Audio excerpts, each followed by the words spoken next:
अस्सलामुअलैकुम नाज़रीन कराम, नई वीडियो में आपको खुश आमदीद कहते हैं। जैसे जैसे वक्त गुज़रता जा रहा है, हर रोज़ एक नई हकीकत सामने आती है, एक नई गवाही सामने आती है, एक नए सबूत सामने आते हैं कि किस तरीके से पाकिस्तान को लूटा गया, पाकिस्तान को बर्बाद किया गया। ख़ास तौर पर ये पिछले 22-24 माह में हमारे फ़ैसला साज़ों ने इस मुल्क के साथ क्या किया।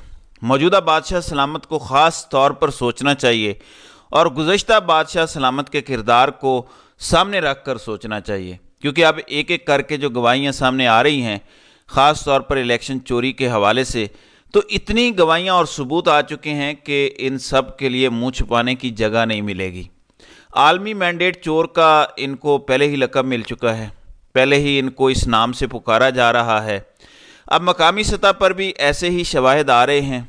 आपके सामने कुछ हक़ायक़ रखूँगा और इमरान खान की जमात के अंदर से नहीं, तहरीक इंसाफ से नहीं, और ना ही तहरीक इंसाफ के जो लाइक माइंडेड हैं वो बता रहे हैं, बल्कि दूसरी जमातों के लोग बता रहे हैं। रिटायर्ड जर्नैल बता रहे हैं। रिटायर्ड जर्नैलों को कौन बता रहा है ये आप खुद जानते हैं।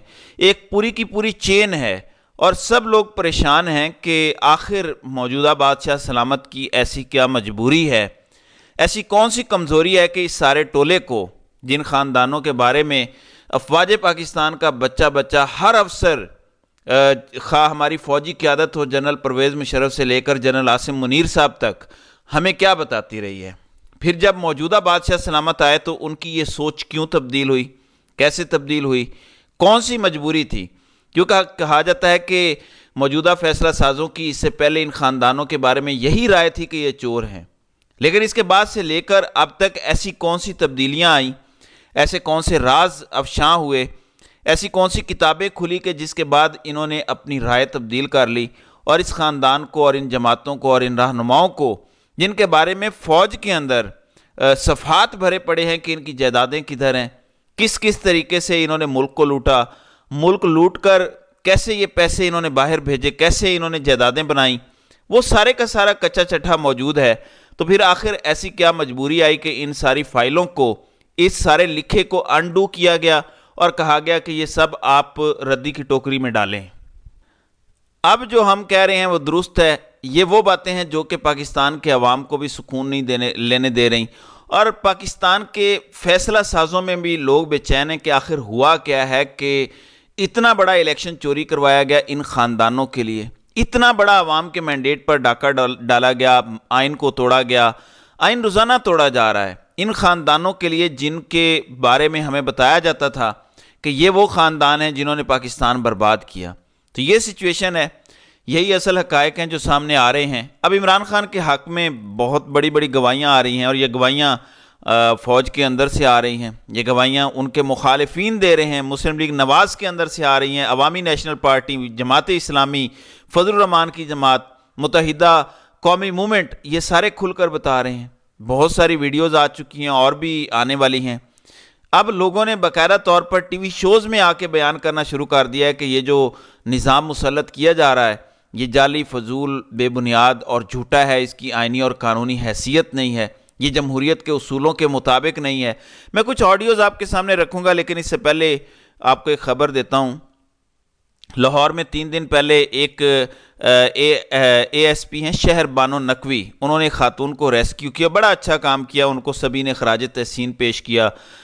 कल army chief general Asim Munir से उनकी मुलाकात हुई, उनकी तस्वीर और वीडियोस भी आई हैं। इस मौके पर आर्मी चीफ ने समाजी हम आहंगी की अहमियत, अदम बर्दाश्त और मुल्क गिर इत्तेफाक राय पर जोर दिया। आर्मी चीफ ने कहा कि तहफ़्फ़ुज़ात और शिकायत के हल के लिए कानूनी रस्ते मौजूद हैं, तहफ़्फ़ुज़ात और शिकायत के हल के लिए कानून को हाथ में ना लिया जाए। बिदअत की बुनियाद पर मनमानी कार्रवाइयाँ माशरे के नुक्ता नज़र को कमज़ोर करती हैं। आर्मी चीफ ने इस्लाम के हुस्न सलूक और एहसान के अबदी पैगाम पर भी रोशनी डाली।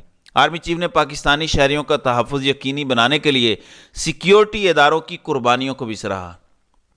नाज़रीन कराम, ये अच्छी बात है जो बातें इन्होंने की हैं।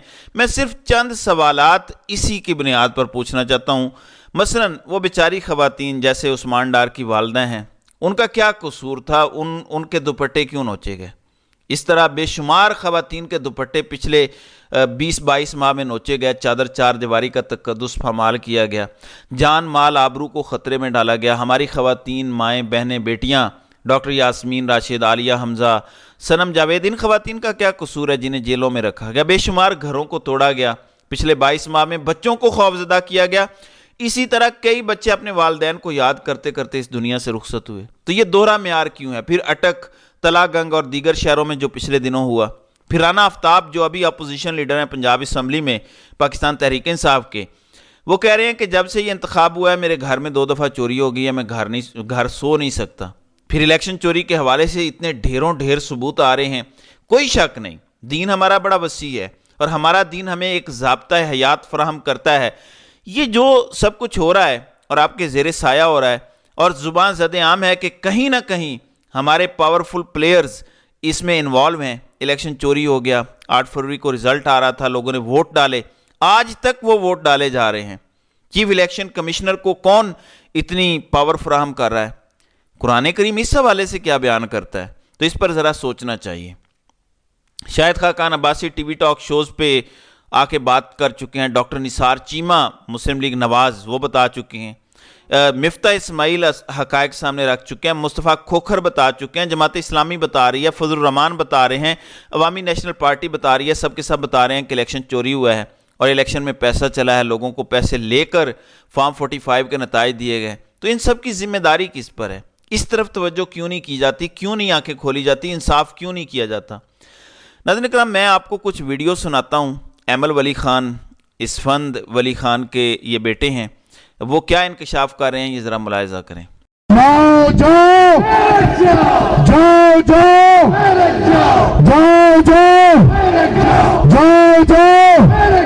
اس بارڈر پہ جاؤ جس بارڈر پہ روزانہ وطن عزیز کی شلواریں اترتی ہیں۔ چوکیدار آقا نہیں، چوکیدار غلام ہے، آقا عوام ہے۔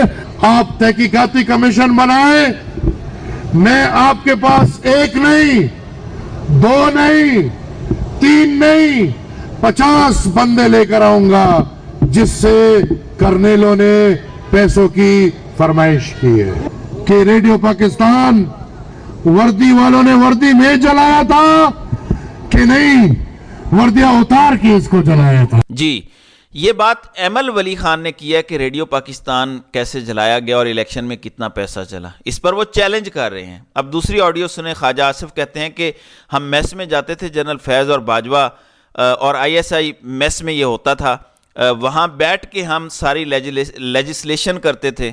عمران خان بھی یہی کہتے تھے اور ان کی باتوں کی بھی تو تصدیق ہو رہی ہے۔ یہ ذرا سنیں۔ لیجسلیشن کے لیے ISI کے میس میں جاتے ہیں اور جنرل باجوہ اور جنرل فیض بیٹھ کے ہم سے لیجسلیشن کرواتے ہیں۔ عاملہ کی بھی اور FATF کی بھی، دونوں لیجسلیشن جو ہے نا وہ فوج کی اور ISI کی انٹروینشن سے ہوئی تھی۔ اس ماحول میں پھر کیا ہو سکتا ہے؟ جی ناظرین، یہ اقرار بھی آپ نے سن لیا۔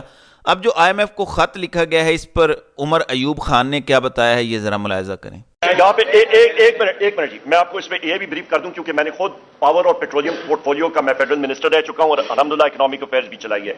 بنیادی طور پہ جس وقت آپ IMF کا لون بیلنس آف سپورٹ کے لیے ہوتا ہے، ورلڈ بینک کا اسٹرکچرل ریفارمز کا، اور یہ اکٹھے چلتے ہیں جو آپ ساتھی کور کرتے ہیں، آپ کو معلوم ہے، اور ان ریفارمز کے لیے آپ کے بہت ڈیپ سیٹڈ ریفارمز ہوتے ہیں، آپ کا بالخصوص انرجی سیکٹر میں، آپ کا FBR میں، آپ کی اکانومی میں، جس کا ہمارے بھائی مزمل صاحب بھی آپ کو بھی بریف کر دیں گے۔ اور ان کے لیے سب سے اہم چیز ہے کہ آپ کی گورننس سٹرکچر آپ اس کو ایکسیکیوٹ کر سکیں، اس کو آپ ریفارمز لا سکیں اور اس سے ملک کے لیے بہتری ہو، کیونکہ IMF آپ کا ایک ICU ہے، آپ کا ایمرجنسی روم ہے، آپ کو وہاں سے شفٹ کرنا ہوتا ہے، اور آپ کے ڈیپ سٹرکچر ریفارمز کے لیے ایک مضبوط حکومت کا ہونا جس کی will of the people reflect کرے۔ یہاں پہ will of the people parliament میں ریفلیکٹ نہیں ہو رہی، کیونکہ فارم 47 والے MNAs جو وہاں پہ آئیں گے وہ فراڈیا MNAs ہوں گے مسلم لیگ نون کے۔ Thank you. دوسری بات یہ کہ ایک بات جی ناظرین، تو یہ سچویشن ہے، اب دیکھتے ہیں کہ آگے آگے ہوتا ہے کیا۔ تو ناظرین اکرام، آپ کی اس ویڈیو کے حوالے سے کیا رائے ہے؟ آپ اپنی رائے کا اظہار کامنٹ سیکشن میں ضرور کیجئے گا۔